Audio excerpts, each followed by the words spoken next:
May na jud ko'y nakita sa usa ka YouTube.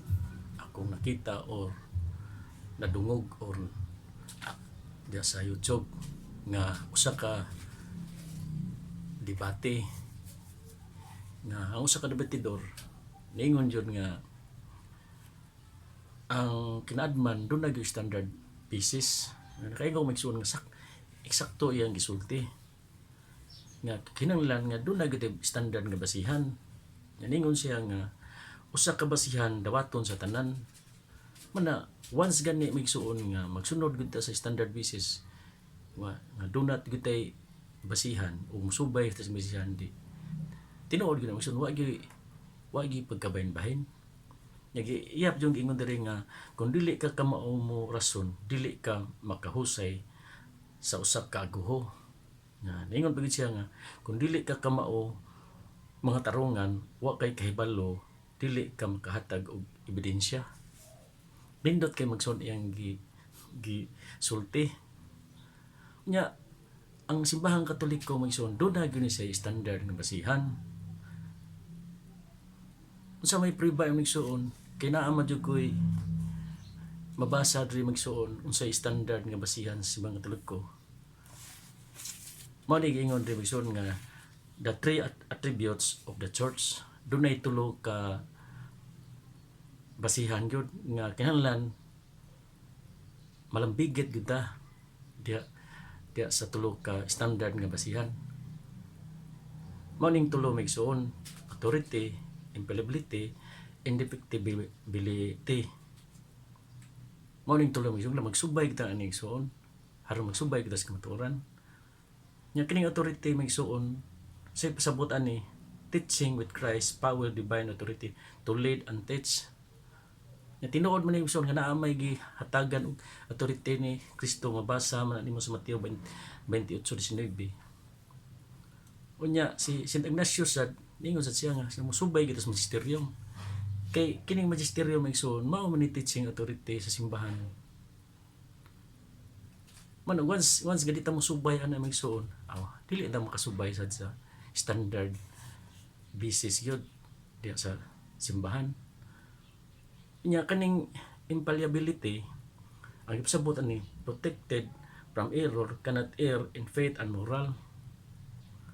Nya giprobahan gyapon ni Kristo mabasa diya sa San Juan 16:13.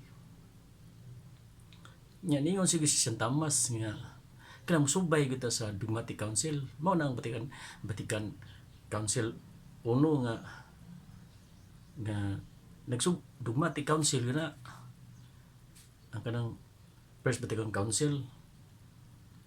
Nya unsa man ning konsilyo migsuon mao na prangtigom sa mga kadagkuan sa simbahan. Nya kanang giingon ng si Ginoo nga duha kun tulo nga magkatigom nga nako sa dalawa mao na gipasabot na kanang konsilyo kay mao nang gisulti ni Monsignor Rep nga naa siyang Biblia nga kanang tekstong matulunanon nga mao na gipasabot diya sa konsilyo nga once ang Papa gay nga molingkod na gani na sa iyang lingkuranan ang Ginoo na nagtingog ana kay napuno na sa Espiritu Santo. Mao na niingon gyud San Tomas nga magbase sa gyud ta sa First Vatican Council. Kay kanang First Vatican Council magsuon diha gyud palig-on ang mga pagtuog mga pagtulunan sa simbahan.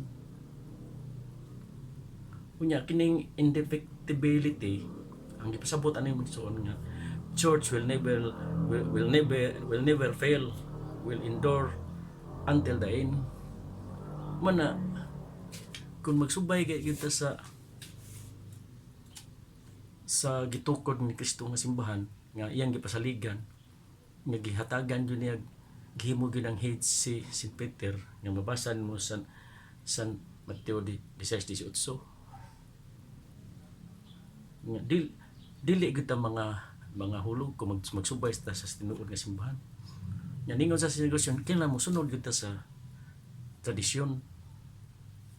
Nya nasa giingon diri nga ang simbahan na mao ni ang giingon diri nga the one true faith until the end of time. usa ra gyud ang tinuod nga simbahan, way sagol way sambo atong pagtuo. Nya asa man tani base ana silang mubase kita sa tradisyon o sa scripture. Kay kining scripture magsuon mao ni nag testimony sa tradisyon. Nya ang kining magisterium o kining mga santos, ang kining magisterium mao ni nag-interpret sa scripture. Nya kining mga santos mao ni sila usa ni sa dokumento nga sila na sila gipang sermon o gipanuwat. Mao ni sila ato sang basihan nga nagbase sa nisla sa usas nisla sa dokumento sa magisterium. Unya kung dili gud ta mahulog sa kasaypanan, kailangan magsubay sigud ta kining indefectibility nga haron di ta mahulog sa kasaypanan, musubay sa theology ug sa philosophy.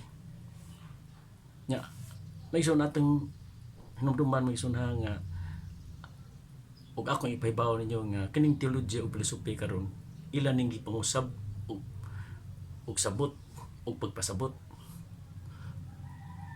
sa Second Vatican Council. Unya ang kining philosophy ako gani siyang gipalawman og tuon. Ang gipasabot kining philosophy magsuon gugma ug kaalam. Unsa man ang kaalam mao nang wisdom. Nya ako sa gihapon gituna ng wisdom, gipalawman yung ang wisdom kanang nanudlo sa karaan. Mo na kailangan mo subay kita sa tradisyon haron magsubay ta sa standard nga basihan. Kay once nga di kita magsubay sa standard nga basihan ug di sa kita mutuman sa mga standard nga basihan, may tabo nga magkahinbahin ta. Nya namin ebidensya karon magsuon kay pagsuod anang Second Vatican Council paghuman ana diha naman nagsugod nagkabahin-bahin ang mga kadagkuan sa simbahan sa Katoliko hangtod nga rin sa mga binunyagan. Mo na klaro ebidensya sakto jud kay giingon atong debatidor nga kung dili ka kamao mga tarungan wa kay kahibalo, dili ka maghatag og ebidensya. Klaro ni maigsuon ebidensya gyud na nga kung di ka magsubay sa standard nga pagtulunan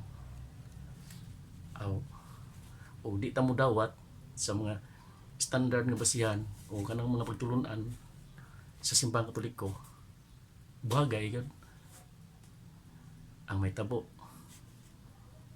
Prove na maison og nagi ebidensya.